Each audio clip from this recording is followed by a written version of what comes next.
Flosstube, and welcome back to Bumble Stitches. My name's Nicola and this is my Flosstube where I share all my stitchy and other hobbies that I get up to with you all, and it's really good to be back. My last episode was 2 weeks ago, and thank you to all of you who are returning today, and thank you to new subscribers. The subscriber numbers seem to be growing, and it's lovely to have new people join our little community here on Bumble Stitches Flosstube. You can also find me on Instagram. I seldom remember to share that with you, so you can follow me over there as Bumble Stitches as well. So today it's much later in the day. Did I mention that this is Flosstube number 21 and today is Sunday the 22nd of August. Now it's currently just coming up for 5 o'clock in the afternoon, and normally I do my Flosstube film my videos quite a bit earlier in the day, normally sort of around about just before lunchtime, late morning. So I don't know what's happened today, it's all gone a bit wrong. I had little Milo over for a sleepover last night, and I popped a little bit of footage in at the beginning of this episode of a little walk that we took this morning over on the field. So it was nice to see signs of autumn creeping in. There were blackberries starting to form on in the hedgerows, and the fields near us still haven't been harvested. I think they're waiting for a few consecutive dry days to get the wheat in finally. So it was really nice to see it all over there before it gets harvested. But that was really nice. So it's been a pretty full-on weekend as always. I was at work yesterday, so yeah, I nearly didn't think I was going to get a video recorded today, but there were a few things that I really wanted to share with you all. So it'll probably be short and sweet. It's probably not going to be the most polished video I've ever done. I've got no show notes. I'm just going to take it as it comes and we'll see what happens. So I'd like to start off with a fully finished object, and if you watched the last Flosstube episode, you'll have seen me boldly saying that I would have my Mary Poppins project completely finished stitching and fully finished by the next Flosstube episode, and I am really happy to report that I did get that done. So let me show you now. So here she is. This is Mary Poppins. It's been modified by me from the original chart. I'll just quickly show you the pattern. It's by Lily Violet. I bought this as a PDF from her Etsy shop, and you can see originally it is a framed piece. It's a bit of a dark photograph there, but it's a framed piece and all in one section with the practically perfect in every way along there as well. Now I decided a long time ago that I wanted to finish this in a hoop, so I had this I think it's a 12-inch diameter embroidery hoop, and I thought it would work really nicely in there. So basically I've taken sections of the skyline and just adapted them to sort of fit in the hoop, and if you saw this in progress you will have seen that I actually drew a circle on my fabric so I knew where the hoop would sit when it was fully finished. and use that as a guide so that I didn't end up doing lots of extra stitching that would have just been sort of chopped off in the back of the hoop. So that's what I did. I finished it off with some crochet trim just around the edges. This is a very heavily hot glue gunned finish here, and on the back I just put some scrapbook paper just to finish it off there. And the little detail at the top, you can see I've added some tape measure ribbon and a button with some little tiny satin ribbon roses in, which I think are quite nice because you can't, although you can't see it on her carpet bag, those are actually little pink roses. So I thought that was quite a nice touch just to bring it all together. I didn't want anything too fussy.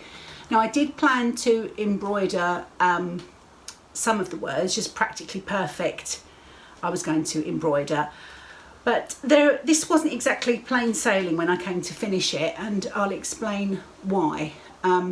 You may have noticed, and I know I showed this to Justin and to Lulu and asked them to spot what was wrong with it, and they couldn't. And when I pointed it out to them, they said, well, nobody will know unless you tell them, but it's only us here, isn't it? So I'm going to tell you. If you look at the top, can you see the line on the fabric? And it also follows around here as well. Now, as I said, I marked a circle using a fabric pen. It wasn't an ordinary pen, it was a proper fabric pen, using the inner hoop as a guideline, just so I knew where my stitching should fall between those lines. And I thought, oh, that's fine, it's a fabric pen, and when I come to finishing it, they'll be gone and it will be fine. And when I went to finish it last week, I was ironing the piece and the lines weren't coming out, and had a little bit of a panic and thought, oh, okay, perhaps it was a water soluble fabric marker pen. So I got some cold water, just plain cold water from the tap, and dabbed it with a clean cloth and thought that will make the pen disappear, and it still didn't disappear. And it may have lessened it a little bit, but it is still on there. And I stretched this piece as much as I could in the hoop, hoping to get these lines to sort of disappear in this section of the hoop here so that you wouldn't see them, but it wasn't to be. And I think I know where I went wrong. I think as I've shown this on Flosstube episodes several times and ironed the piece to make it look presentable to show you all, I think the heat from the iron has set the pen mark, and that's why I can't get it out. So it isn't as practically perfect as I was hoping, and it does bother me greatly that those marks are there. But after having a little bit of a tantrum and thinking I'm just going to throw it in the bin because it's not going to be right, I decided to finish it anyway. But I certainly decided that adding any more work to it wasn't really going to be something that I'd want to invest any more time in. So this is the finished piece, and I do like it, but my heart isn't completely happy with it because of those lines on it. So, but my challenge is met, and I did get her completely finished. And I think once she's up, I've got the IKEA Expedit units in the sewing room. I think if she's up there on a little sort of plate stand at the top of the, you know, on top where she's not completely in your face, maybe those marks won't show too much. For those of you that don't know, I stitched this completely in DMC threads using the cord 4 from the pattern, and it's on a 25 count Lugana.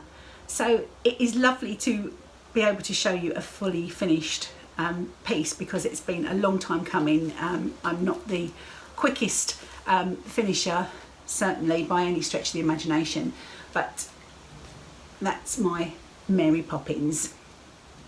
So I'm going to put her to one side safely where she doesn't come to any more harm. And there's something else that I've been having a little play around with this week, which I wanted to share with you. And I know that lots and lots of you are fans of Laurie Holt's videos on her channel, and she does wonderful floss tubes, and she also does other sort of quilting videos, and more recently a crochet video. And she shared how to make some crochet flowers to embellish your project bags, or to use as the spool holders on your featherweights, or anything you wanted to do, and they were really, really cute. But what really caught my eye was that her daughter Cassidy showed how to make these keychains, and I've really admired them for a long time when Laurie shows them on her bags, but I'm not really well, I didn't think I would be able to create anything like that, and certainly without a tutorial. But on her last video, not the one this week, the last but one video, Cassidy actually did a tutorial showing you how to make these, and I had a little go. I bought some of these, I think they're called keychains, on Amazon. These were really, really inexpensive. I think there were 50 pieces in here, and these were £5. So really inexpensive, and there's enough here to keep me going probably for the rest of my life. I don't know how many keychains one person would need, but they make really, really cute little gifts for friends as well, to add to their project bags. So I bought some of those. I had some cotton yarn in my stash, in my knitting stash, just sort of like dishcloth yarn, that type of thing. So as you can see, I made this little pink one, which I think looks really cute on my strawberry bag. And that was the second one that I made. The first one that I made is this sort of peachy one that I put on my Glitter Village project bag. And this is not quite as well executed as the pale pink one. But they were such fun to make, really, really quite quick. Once you get your, watch the tutorial and get your head around. I'd never done any, I think, is it macrame?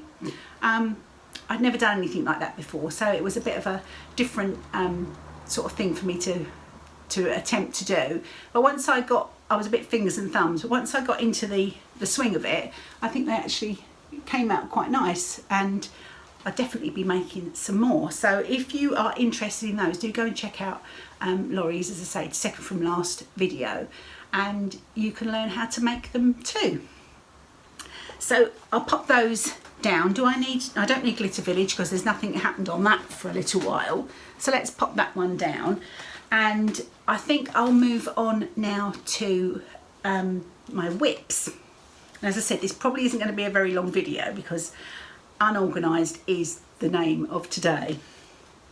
So let's go back to this one. In here is living my Hello Sunshine stitch along from Caterpillar Cross Stitch, and I am quite far behind on the clues.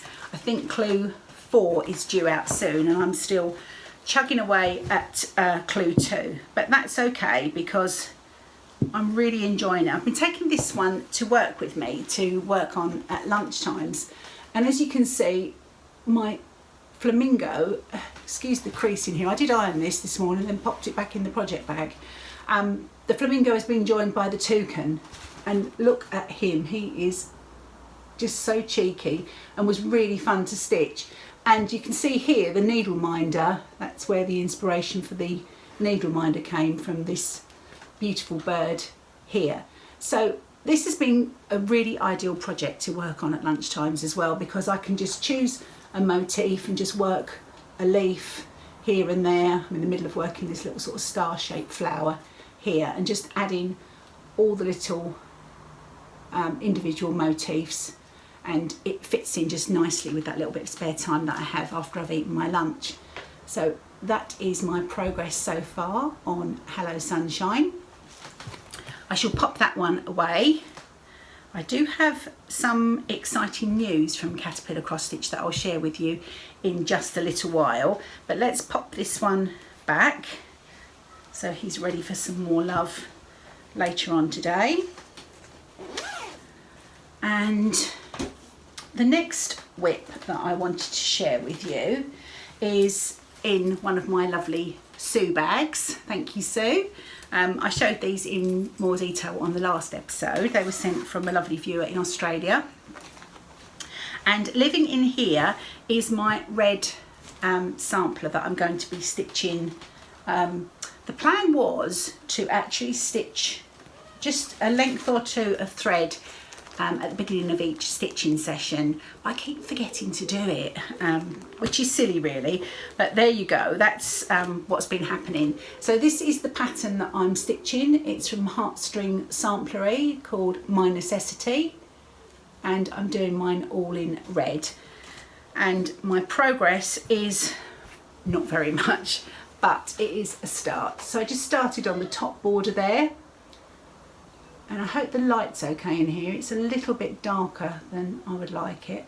This is a Zweigart 32 count natural linen, and I am using, again in my lovely floss holder from Sue that matches my bag, I'm using DMC,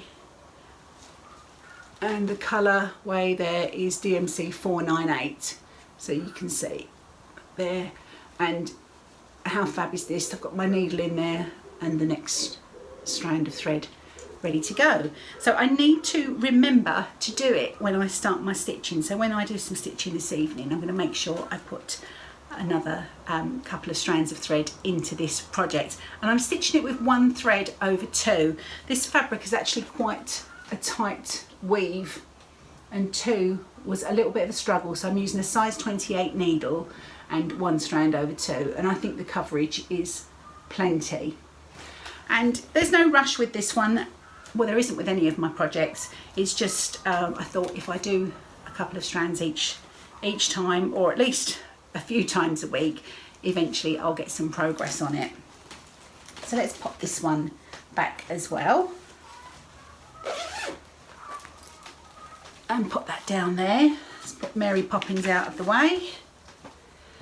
Okay, something now that is a new start, which I hinted at last time, is from Blackbird Designs, and it's in another one of my lovely Sue bags.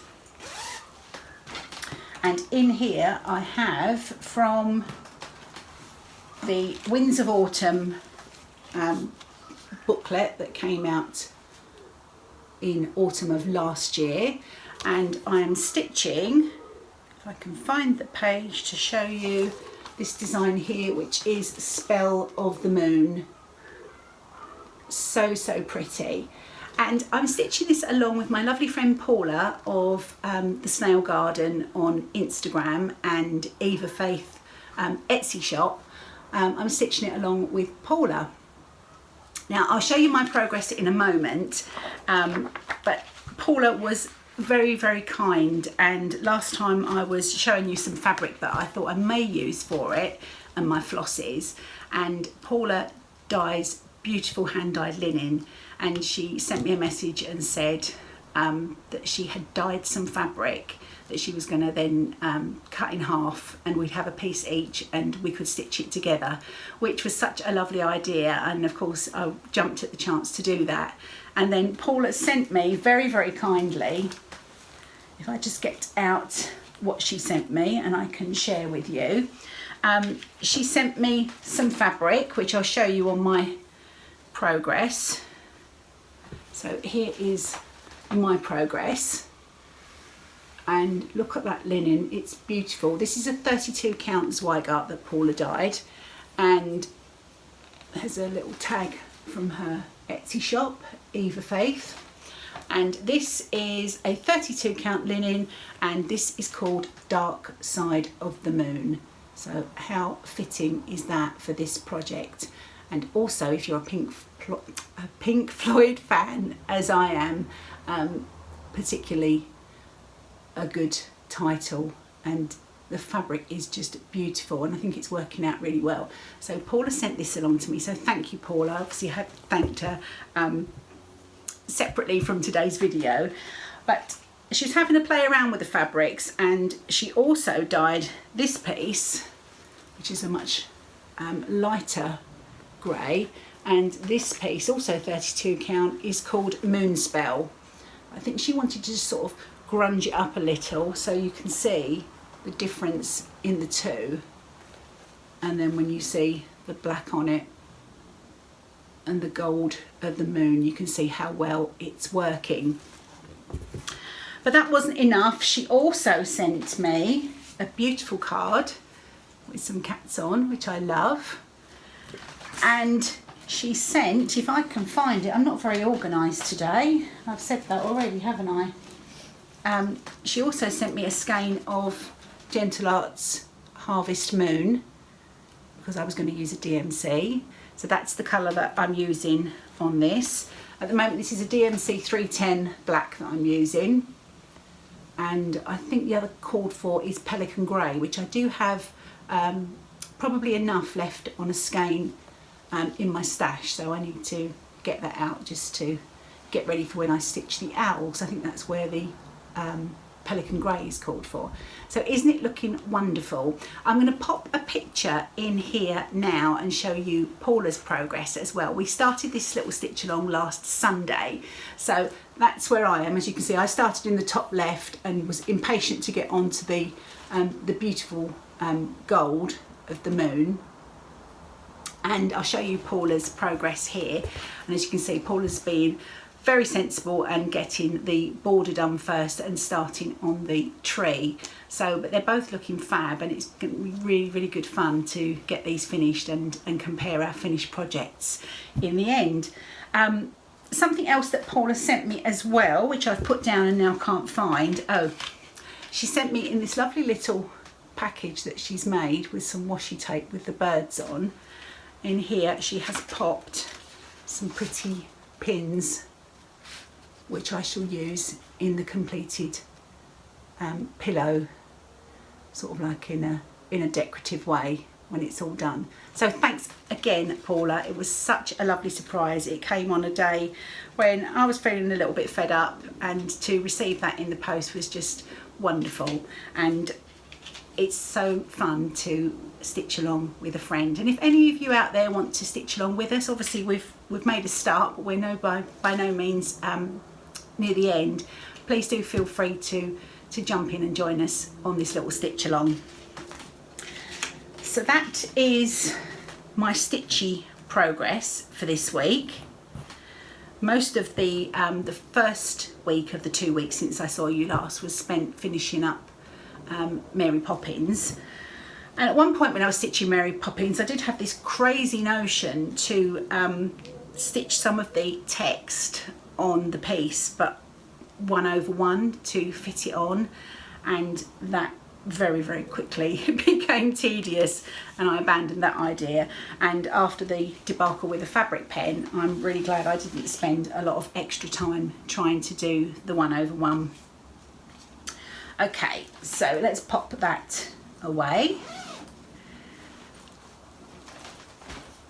I did mention that I had some more caterpillar cross stitch news to share with you all today, and Sally got in touch with me a few weeks ago and mentioned their latest stitch along, which is another mystery stitch along for their Christmas one, which is called the Lucky Nutcracker SAL. And if you're not aware, SAL is just stitch along. So she asked if I'd like to be involved with that, and of course I said yes, because I'm having such fun with Hello Sunshine and I know the quality of their kits is amazing. And my kit did arrive. Now let me show you what I received. First of all, a lovely little card with Carlos the Caterpillar on, and this is the full kit. Now this stitch along starts on the 17th of September, and let me just check, because I believe it is going to be in 6 PDF pattern parts, which will be emailed to you, so you don't have to wait for them to arrive. They'll be emailed straight to your inbox, and you can work from your device or print them out as I do, and it all starts on the 17th of September. So let me show you, obviously the image is blurred out because it is a mystery stitch along. If you follow Caterpillar Cross Stitch on Instagram, you will see some sneaky peeks, and I did share a couple on my Instagram when the pre-order for the kit went live.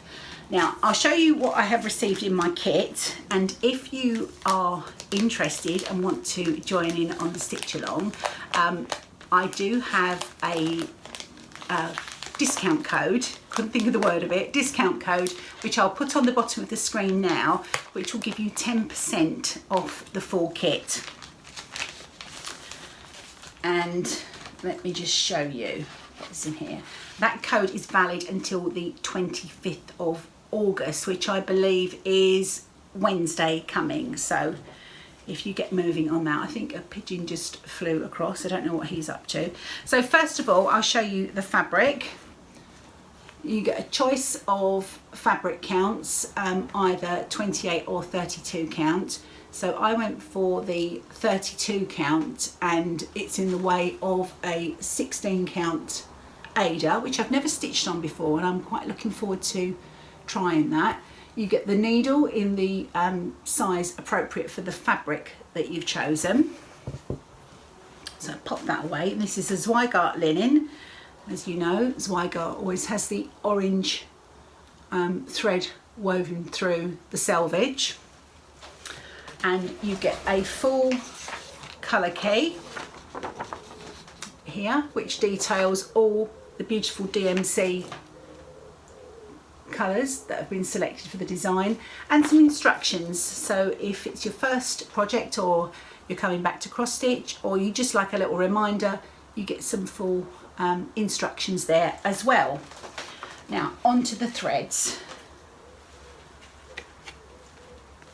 So these are the thread cards. You can see Carlos the caterpillar at the bottom there, and a beautiful colour palette for this stitch along. And they are very generous in the threads that they give you. There's plenty on here. And these thread cards you can use in a couple of different ways. They've got a YouTube channel where they show you some ways to use these thread cards. But of course you have a hole here where you can pop through any extra pieces of thread from your stitching session and just store them in there until next time. And each little section here, if you can see that, is a little slit, so you can pop your ends of your thread so that it doesn't all become unwound and make a big mess in your project bag. So beautiful flossies there. And Sally also sent, this isn't part of the kit, but I would strongly recommend that you add this onto your kit if you're going to treat yourself. In this gorgeous little pouch is the Nutcracker himself. And I don't know if the light's catching up. Sorry about the pigeons going a bit crazy out there. Can you see the way the light's catching? These are really high quality enamel needle minders. This one's finished with lots of gold, and I think this is absolutely beautiful. They have a super strong magnet on the back, so you can keep them on your project. If you work in a hoop or a Q-snap, it's ideal to keep on your project and keep your needle there, so you don't end up putting it in the side of the armchair and then forgetting it's there, like I sometimes do, or dropping it on the floor. And if you stitch in hand, then you can pop it on your project bag, or even put it onto your pattern, because the magnet will go through paper or fabric or whatever, and you can keep your needle there. I'll just have him as a cute decoration, because I think he is a magnificent looking nutcracker. So that starts on the 17th of September, and I will be stitching along and sharing my progress. So let me know if you're thinking of joining in with that stitch along as well, because it would be lovely to know if you're going to be joining in with the Lucky Nutcracker. So let's pop him back in his little bag safely and make sure that we keep everything together, because that will have to go into a project bag and get it all ready for the big day. Okay, so I hope you're all enjoying so far. As I said, it is a little bit, I haven't had a chance to go through questions like I normally do, and yeah, I hope you don't mind, but I did definitely want to pop in and see you all today. A couple of things that I wanted to show you now that are new at Fat Quarter Shop. As you know, Kimberly and her team from time to time send me some products to show to you all. And this time, this is an absolute cracker. You know how much I love this pattern. I'm yet to start mine, but I have got a copy of Laurie Holt's Snowballs for sale that was sent as a gift from Fat Quarter Shop, and I will be doing a giveaway, not today, probably on the next Flosstube, just to give me a chance to sort of catch up with giveaways and things. But this is a stunning design. It's a Laurie Holt pattern. It's got the wonderful snowman on there, and if you can see, those are actual buttons that you use to decorate his little plump snowy body there. And this is, I just read the information from the back, it's 151 stitches wide by 113 high, and the model was stitched on 25 count Lugana. Lots of Laurie's patterns are stitched on that fabric, and it calls for DMC thread, so fairly inexpensive to kit this one up. And if you stitched it on 25 count Lugana, the finished stitched area would be just over 12 inches by just over 9 inches. So a really nice size pattern for your Christmas stitching. So that's that one, and they give you all the information on the back, and there are all the DMC threads listed there. And another beautiful pattern that they have sent along this time is Granita, which I believe is based and inspired on a quilt pattern that they had out a while ago, and I think I might have had that as a giveaway probably quite a while ago, probably last sort of winter time. But it's a stunning piece. This one in this colourway reminds me of one of those Delft tiles that come from the Netherlands. I think it's really, really pretty. And again, they give you some options, as they do with lots of their patterns, for different colourways on the back and suggested DMC threads. Or of course you could just choose, I think there are, this gives you options for DMC and MPI threads, and there are 4 shades in each design. So you could just choose your own 4 pinks or 4 greens or whatever you wanted to do to achieve this effect. And this is again stitched on 25 count Lugana on the model, and this one finishes at 10 1/4 by 10 1/4. So a square frame, sometimes quite easy to get hold of. I know IKEA tend to carry square frames in their range with the white frames. I think they're called Ribber, and they are really inexpensive. So again, with DMC thread, some Lugana, and a relatively cheap frame, you can get a really stunning piece for not a huge amount of money. So that's Granita, and as I said, I will be doing a giveaway for these 2 patterns on the next episode, so keep your eyes open for that one. Something else they sent me is this beautiful book, and this is a scrapbook of quilts by, I'm reading from the back, Joanna Figueroa and Carrie Nelson. And this is a lovely book, perfect for scrappy, using up your stash, scrappy patterns, anything goes really. I'll show you a couple of things that caught my eye in here. There's so many beautiful patterns in here. Just bear with me 1 second. I should have put bookmarks in here, but I particularly like this pillow here. I thought that would be beautiful to use up some scraps of fabric. And there's one that I can see on the back. I'm trying to find the larger image. This one here as well, which is absolutely stunning, kind of like an Irish chain inspiration there.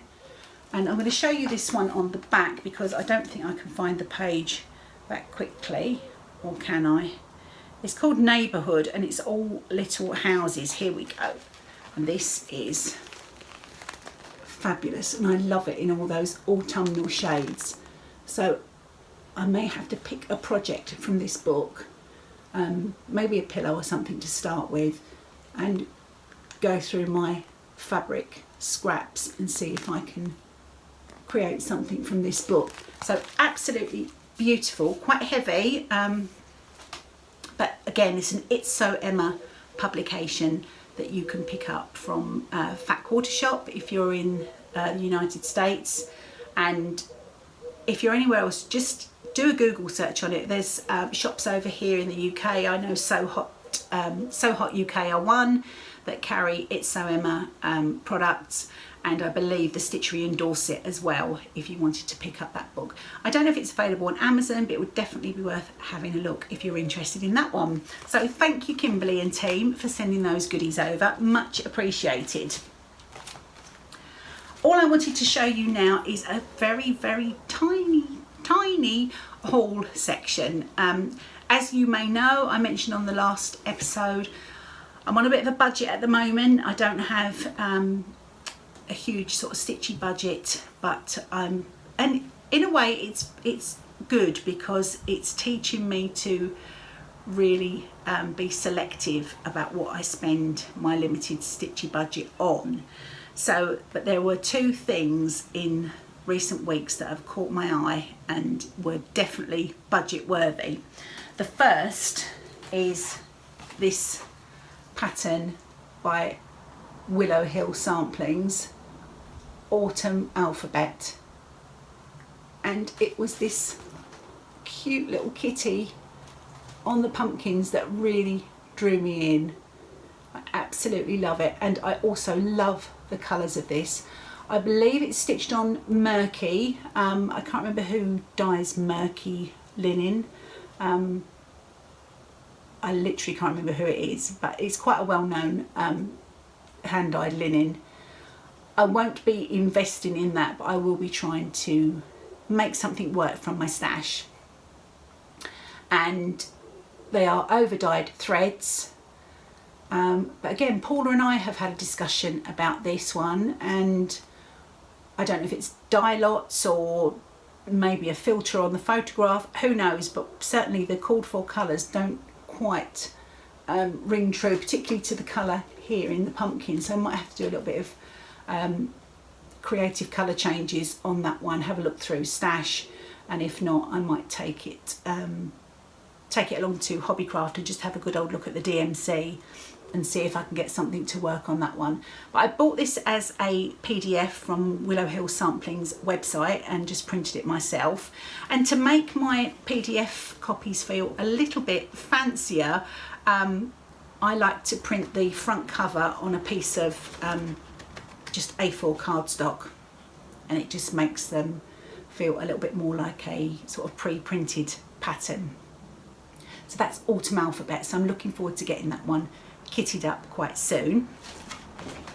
The other project, the other thing that I could not pass up is, of course, the latest Halloween offering from Brenda Gervais with Bone Needle and Thread, and this is Jack-o'-lantern Jubilee, and it's literally just hit our stores here in the UK. I got mine as a pre-order from Carla at the Patchwork Rabbit, and it is absolutely beautiful. So there are 6 designs in total, so those 3 on the front, all super cute. They are all stitched on 40 count linen. Now I'm not quite up to 40 count linen, leastwise my eyes are not, so I should be stitching mine on 36 or even 32. I'll have to, again, I'm going to have a look through stash and see what linen I can make work for these projects. And then there are 2 more they show you on the back, and it's these little guys here, these little kitties with their tails holding up the banner saying boo, which totally sold this pattern to me, and that will be the first one that I choose to stitch. There's another image of, oh, that's the final one there, the crow pulling along the stack of pumpkins. Just absolutely beautiful. I love every single one of them, and really looking forward to getting these stitched up, or at least a couple of them hopefully, by the time Halloween rolls around. Now again, these are called for, these patterns call for quite a lot of over dyed threads. There are a couple of DMCs in here, but I'm going to see, I went through my stash actually, and there are a few of the called fors that I did have in stash. So what have we got here? Classic Colourworks Avocado, and these are Weeks Dye Works Oscar and Pelican Grey, although Pelican Grey I do need for Spell of the Moon. So I've got a couple of overdyeds there. and then I'm going to go through what I've got in my own stash here at home and see how many colours I can match to the models there, and if I need any extras I think I will be having a look at some DMC, and I'm sure once they're done and stitched and finished, even though they're not in the overdyed flosses, I think they'll still look really, really pretty, because the designs are everything with this particular pattern booklet. And it's a full colour. I can't show you the I can't show you inside obviously because of the charts, but the photography is beautiful the whole way. It's been styled absolutely beautiful, and the charts are in colour, which makes it, I'll just see if there's any other pages that I can share with you. So there's a little close-up of that one. So I'm sure you'll agree these two particular patterns are definitely must-haves for the coming Halloween autumn season. And I think that probably brings me to the end of what I wanted to share with you today. I hope you have a lovely couple of weeks until I see you again, and I will try to be a little bit more organised next time. But have a lovely couple of weeks, and I look forward to seeing you all again then. Take care. Bye.